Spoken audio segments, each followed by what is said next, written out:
Hyvää päivää. Joo. Rupeaa kelit olemaan taas semmoset, että pystyy merässäkin touhuamaan. Tossa oli viime viikolla oli aika raikkaat kelit ja vähän siinä vuotta aloiteltiin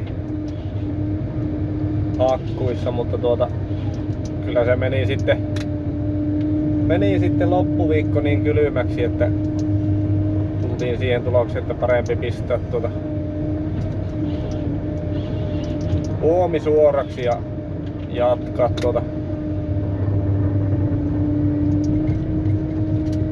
kelit lauhtui.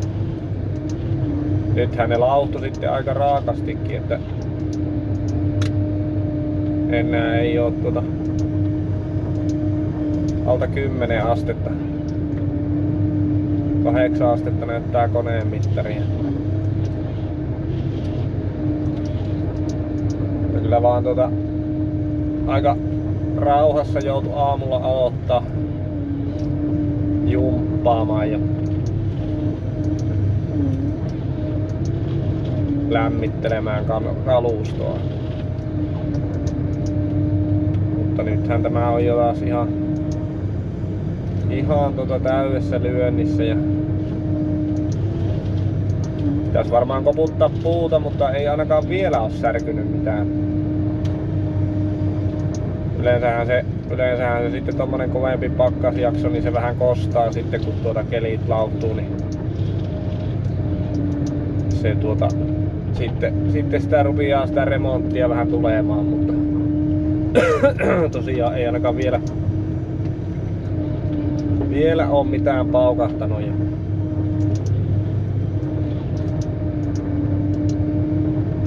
Niin koitetaan saada vaan petäjää kumoon.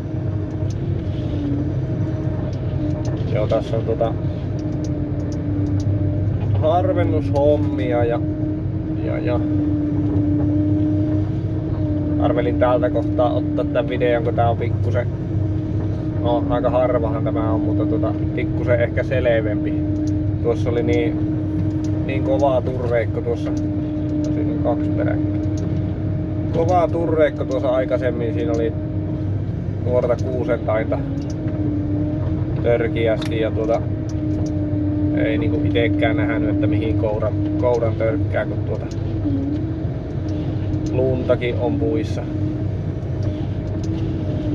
noin julmetusti, niin se voi olla vähän parempi tämmöseltä kohtaa.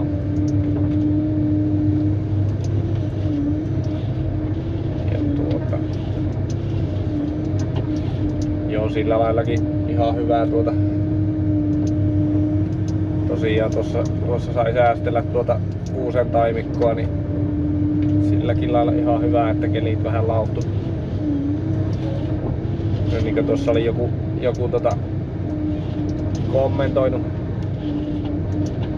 kommentoinutkin sitä, että kovalla pakkasella lähtöö kaikki neulaset puista, niin se on kyllä siinä mielessä aivan tosi, että ei se niinku hyvää tee kyllä nuorelle metälle ainakaan, kun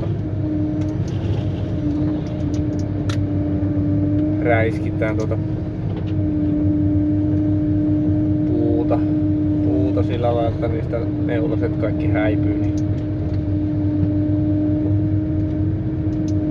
Mutta se nyt mikä se oli se minun aikaisempi video tosiaan tuosta viime viikon alusta, niin se oli niin pien palaa siinä sitä harvennusta ja semmonen vähän semmonen niinku ekstra homma siihen vaan, että siinähän oli iso aukkotyömaa, mitä siinä tehtiin ja se tosiaan vaan niinku kierrettiin loput läpi siitä, mitä siinä sattui siihen tilalle jäämään sitä mehtää pystyyn. Sehän ei hääviä mehtää siinä ollut, mutta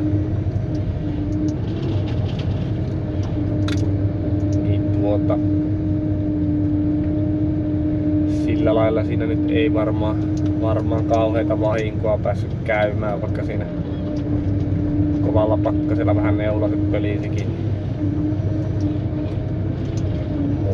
Mutta ei tosiaan niinku varsinkaan mihinkään yläharvennukselle eikä ylispuun poistolle, missä kuusta pitää säästää, niin semmoselle ei kyllä tuommoisilla pakkasilla kannata mennä. Ja mutta niitähän kun niitä ilmojakaan ei oikein voi valita, niin se on vaan tehtävä sitten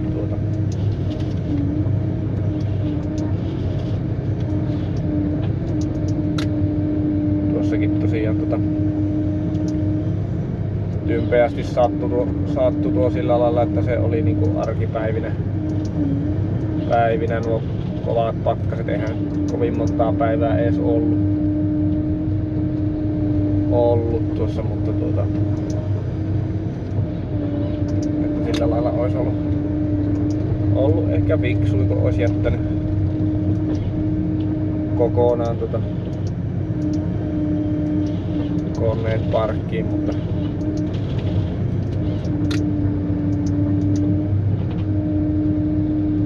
ollaan vaan töissä täällä.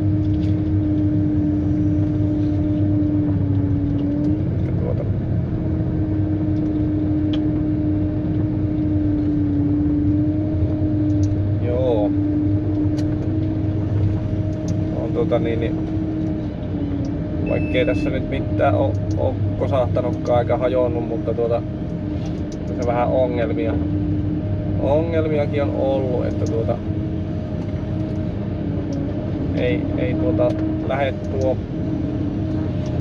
pakoputken regerointi ei lähde käyntiin ja se aikoo tukkia pakoputkea niin kuin ne näissä nykyvehkeissä sitten tekee, kun siellä on ne hiukkassuudattimet. Niin aikoo tukkia sitä ja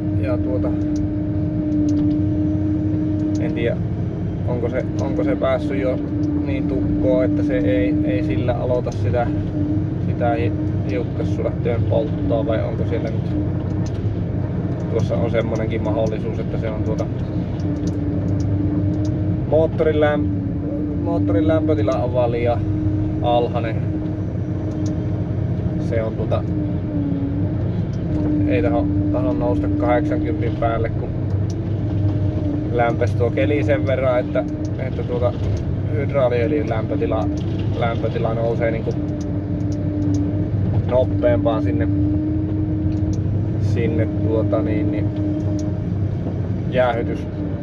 jäähytyslämpötilaa, eli se alkaa flekti alkaa pyörimään kun koittaa vähän laittaa niinku kierroksia enempi ja saada sitä lämpöä aikaiseksi, niin hydraaliöljyn lämpötila nousee aikaisemmin sinne jäähytyslämpötilaan, niin flekti rupeaa sen takia pyörimään, niin sitten se ei moottorin lämpötila nouse. Mutta siihenhän nyt sitten on monenkinlaisia ratkaisuja olemassa, mutta se on taas huolto tulossa piakkoin, että voi olla, että jopa tällä viikolla pääsee huoltoon ja saavat siellä sitä tutkia sitten.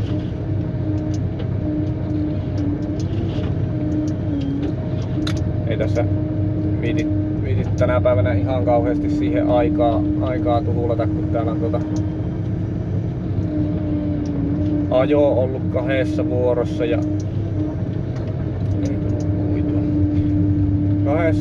ja pojat tuossa kelekko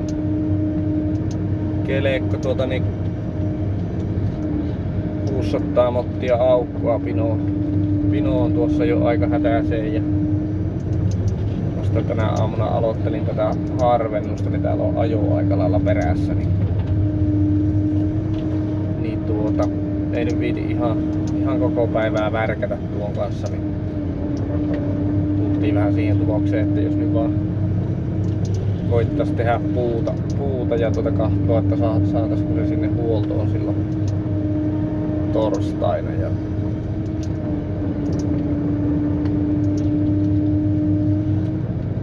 ne siellä sitten saa kyllä konstit sille, kun ne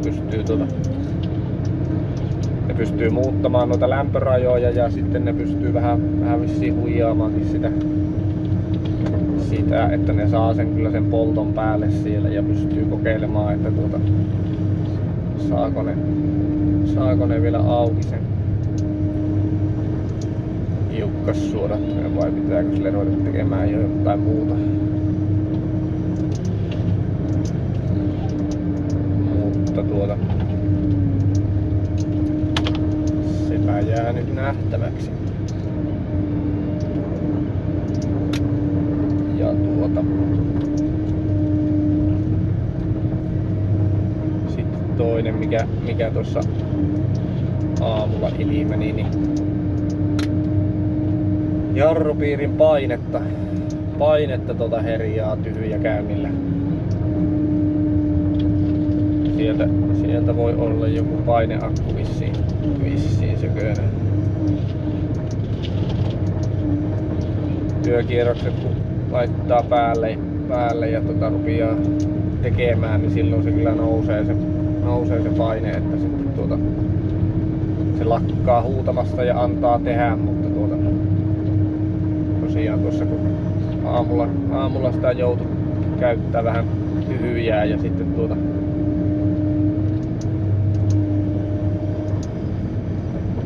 jos joutuu tiputtaa tyhjäkäynnille, niin sitten se alkaa kyllä aika pian huutamaan.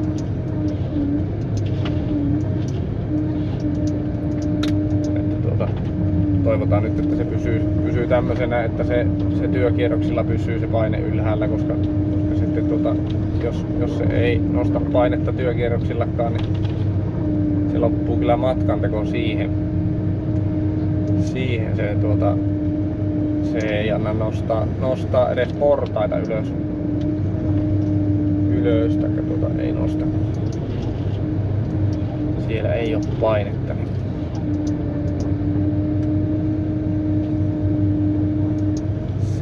jos se sattuu, että se ei pidä painetta kierroksillakaan enää, niin se jää kyllä sitten tänne mehtään. Toivotaan nyt tosiaan, että se sen verran kans sinne huoltoon asti jaksaa.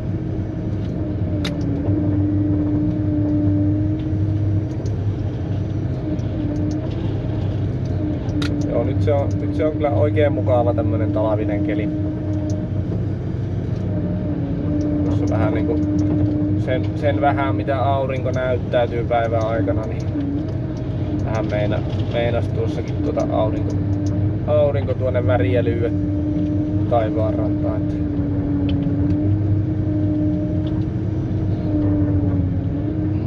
Mutta eihän se kauaa siellä ole. Tässä nyt pikkusen vielä näkyy tuolla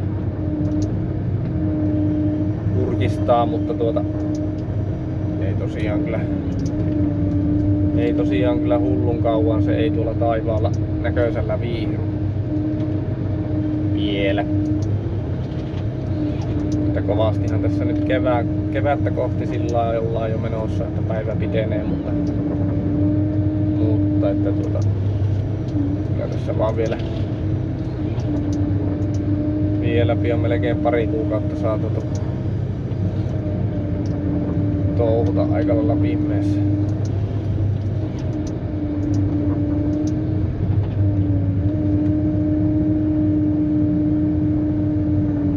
Vaan joka vuosi se on kevät sieltä tullut ja niin se tulee tänä vuonnakin. Että toivottaa, että olisi semmoista sopusuhtaista keliä tässä ei liian kovia pakkasia eikä hulluja lumisateita, että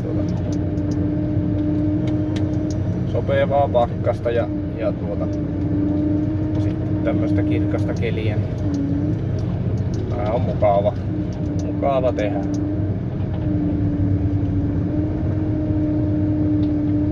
Joo. Päästiin tilan rajalle tästä ja pitäis mennä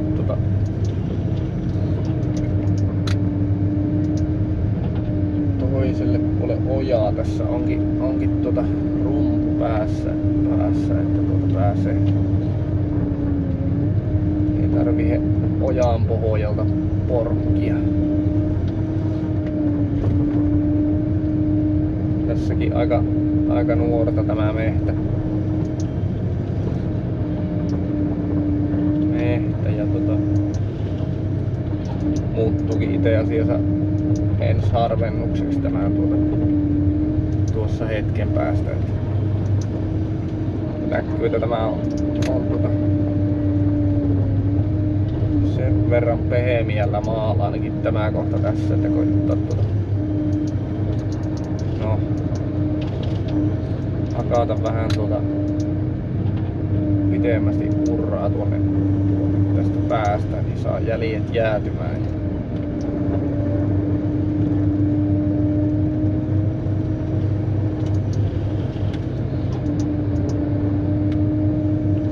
Tästä me joudutaan mennä tuonne vasemmalle, niin otetaan tuosta noita valmiiksi sitten pois eestä.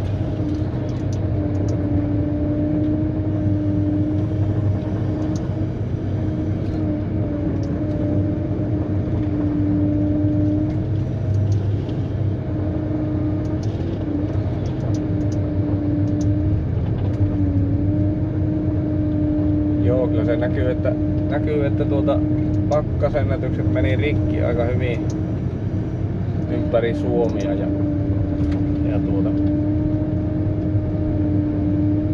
meilläkin taisi olla se 34, mä tiedän, että oli varmasti, mutta lähellä sitä 3-5 tietysti käytiin. Ja kyllä se vaan rupeaa olemaan aika kirpiä keli näillä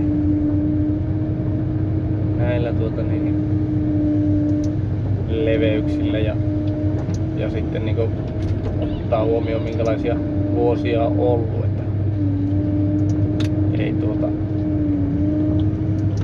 ei oo ihan muutamaan vuoteen semmoista pakkasta ollut. Viime talavihan oli tosi leuta. Tuossa justiin tupaa kun lämmitti niin tuli sitten katsottua viime talven sähkönkulutuksia ynnä muuta, niin kyllähän täytyy sanoa, että kyllä nyt oli niinku semmonen keli, että sähkönkulutus oli melkein 3-kertainen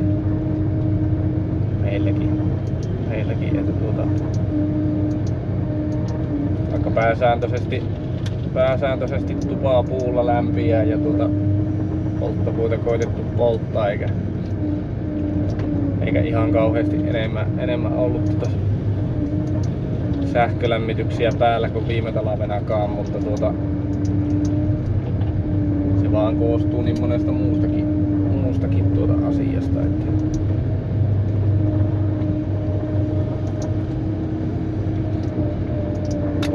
autojen lämmittämisestä ynnä muusta, niin kyllä se vaan äkkiä näkyy sitten sähkölaskussa. Mutta siihenpä tulokseen tulin tuossa noin, kun oli tuo hurja pörssisähköhinta tuossa viikonloppuna, että luojan kiitos on kiinteähintainen sähkösopimus. Että minua ei saisi kyllä pörssisähköön vaihtamaan, ei sitten niinku millään. Mä oon on niin menevää sorttia kanssa, että minä en taho niin ensinnäkään mua ei kiinnosta vahtia niitä, että milloin sitä sähköä voi käyttää ja milloin sitä ei voi käyttää. Ja sitten minkälaista päävaivaa nuo sitten aiheuttaa tuommoiset, että kun pannaan hirviä hinta, niin ei se vaan oikein meikäläisen luonnolle ei kyllä sovi tuommoinen.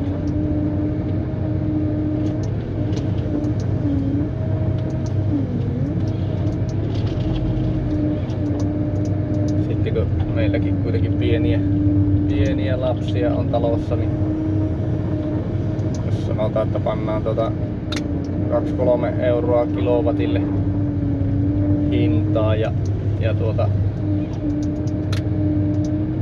siinä sitten pitää ruveta niinku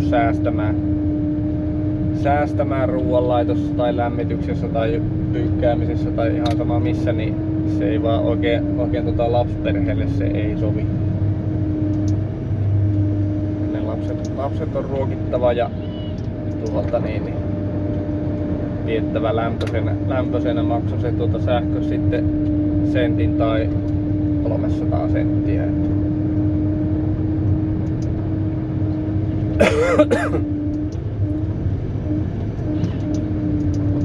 että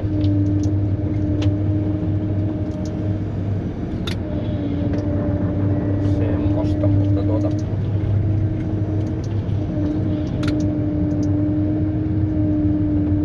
se on jokaisen omassa päätettävissähän se on tuokin homma. Mutta vähän mä olin sitäkin mieltä tuossa taas someakin selaa, että sitten kun siellä tulee noita hintapiikkejä ja sitä sitten voivotellaan ja valitellaan siellä joka suunnassa ja se on se kaikki some ja netti täynnä sitä, että kun se on niin kallista, niin tulee vaan semmonen niinku ajatus, että no eihän nyt on pakko ollut valita, että ois miettinyt sitä silloin sen sähkösopimuksen ottaa, että kyllähän se tympäsee, eihän minä sitä, mutta jokainen ihminen, jolla pörssisähkö on, niin sitä vuorotellen valittaa tuolla somessa ja kaikki sen tietää kuitenkin, että se vituttaa kaikkia ihan yhtä paljon. Sillä lailla se tuntuu niinku turhalta, että jokainen erikseen omalla some-alustallansa sitä jaksaa valittaa, niin taivastella, että kuinka se on kallista.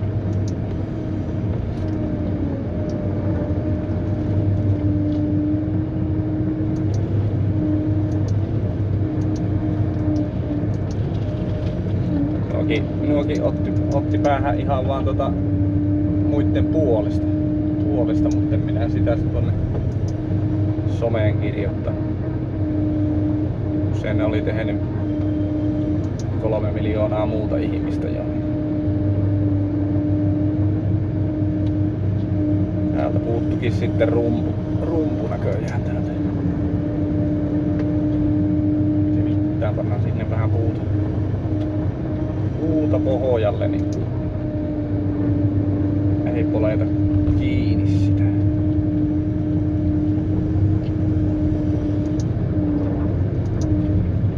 Tämä olikin aika julma oja vielä kaiken lisäksi. Vähän ottaa tuota lisää.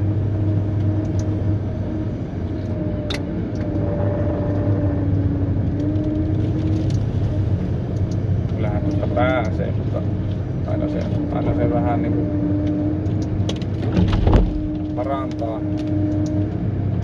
parantaa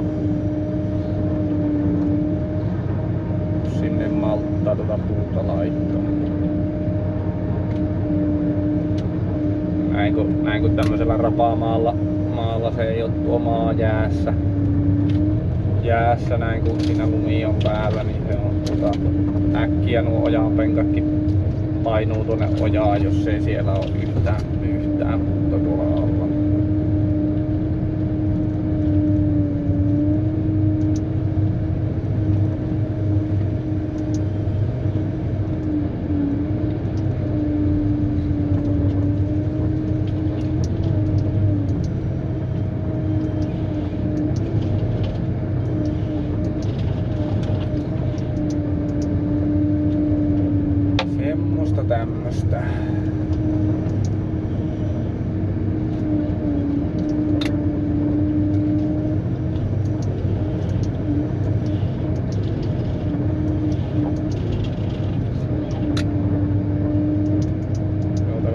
menee vielä yhdessä vuorossa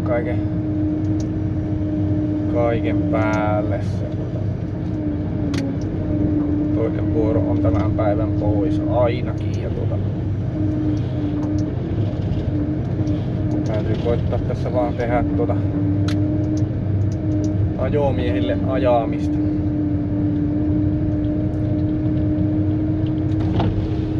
Ei tarvi lipsuttaa kouraa tyhjänä tuossa moton perässä.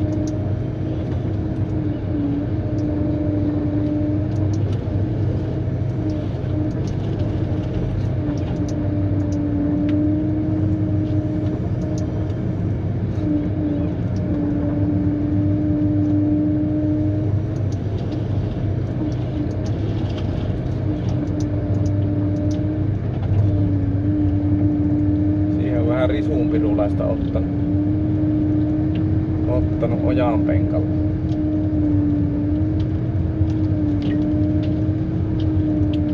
Tämmöstä kun se olisi koko ajan, niin kyllä lakkais naurattamasta tämäkin homma.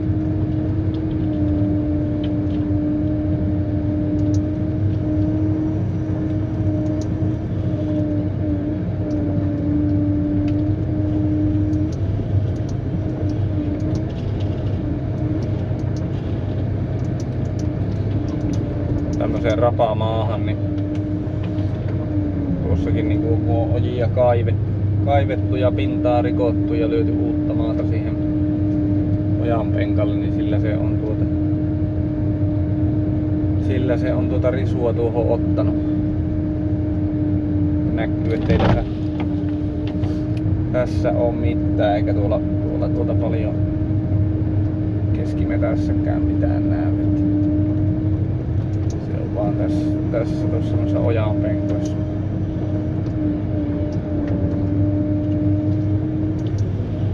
Samaa se tahtoo vähän tehdä jos tehdään tämmösiä rapamaita kesällä, että se menee rikki tuo turvepinta tuosta noin, niin silloin kanssa tulee vähän samaa reaktio ja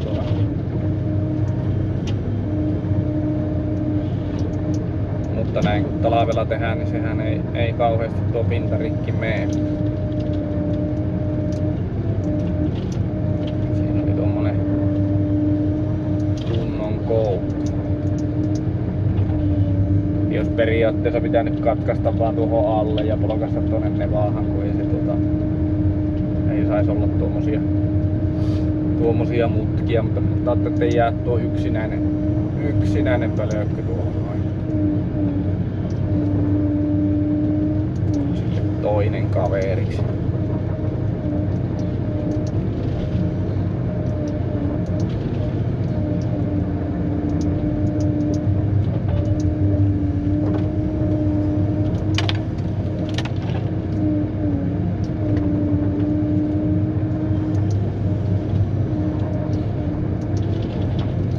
Jaha.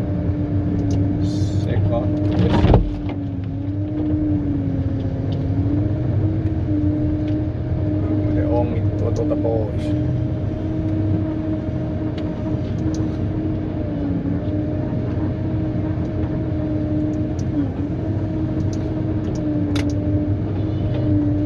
Lähemmäs samaan kasaan. Tässä on näköjään meinannut vanhaa jouraa vähän karata tuonne. Tässä on justiin mistä nyt menin tästä pusikon läpi, niin tuossa on rumpu, mutta oli näköjään vanhaa uraa tehty vähän tuosta sillä, että ei ollut oikein osunut tuohon rumpuun.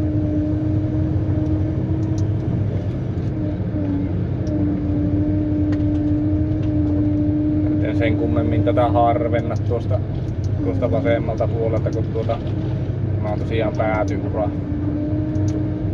päätyuraa, niin pitää kumminkin tuonne vasemmalle tästä mennä sitten, niin saa nyt jäljet tähän näin. Ja, pari telan leveyttä poljettua tätä näin, niin se vähän vähän kerkiää kohomettua siitä.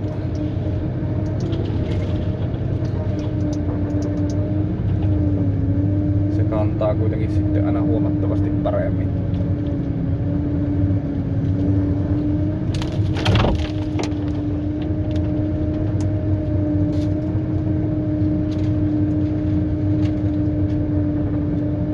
Vähänpä se taisi loppuakin tämä.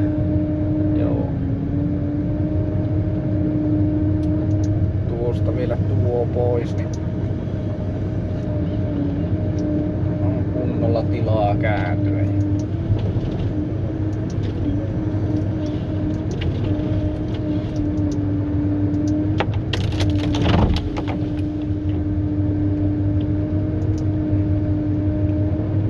Sitä voisi harventaa nyt samalla tuota.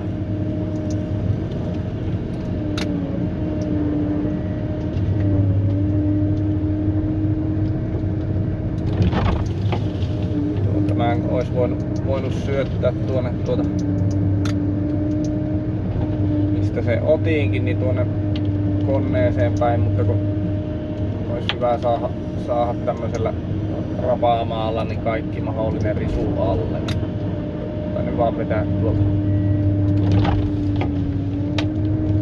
kuitenkin tänne.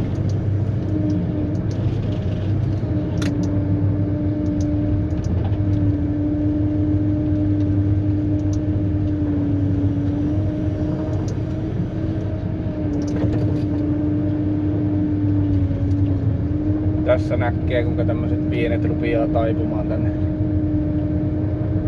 lumeen alle, kun niissä on niin kovin lunta kiinni.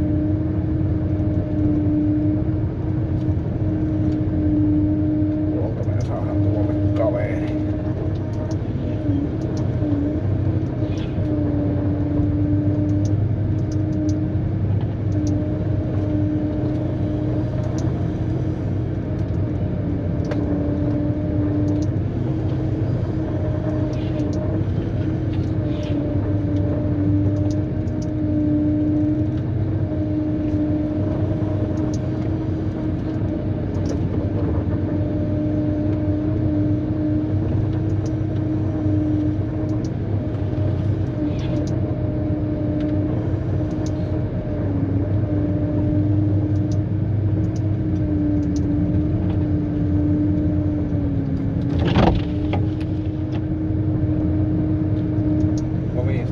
Valuu vettä tuohon lasille, kun se tulee lunta niskaan tuolta.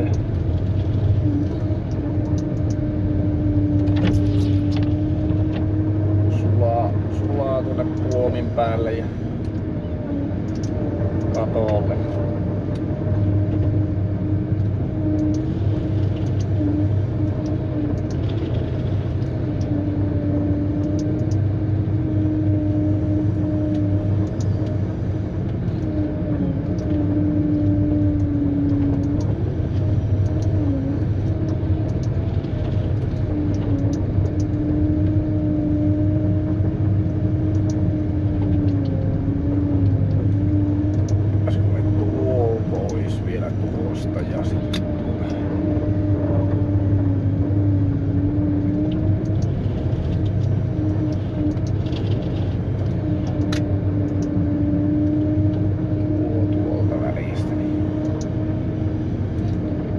Sitten se muuttuukin jo tuo niin pieneksi, että tuonne ei tarvitse enää mennä.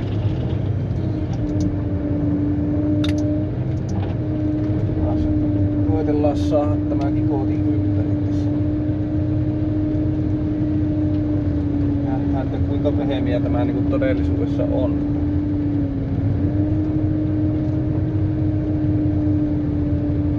Nimittäin aika joustavalta tuntuu. Ei ainakaan vielä sukella mistään päästä.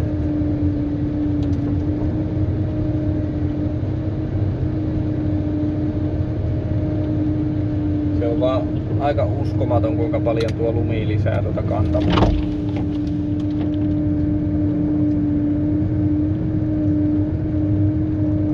Sitä on tuonkin verran. kilometriä kyllä tämmösillä. Mustahan voitais ottaa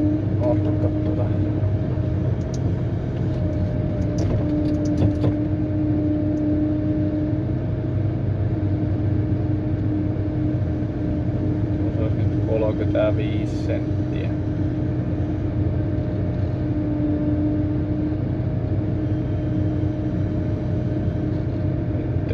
Sillä että tää on se vajaa 40 senttiä, 35, 40 sillä välillä on lunta.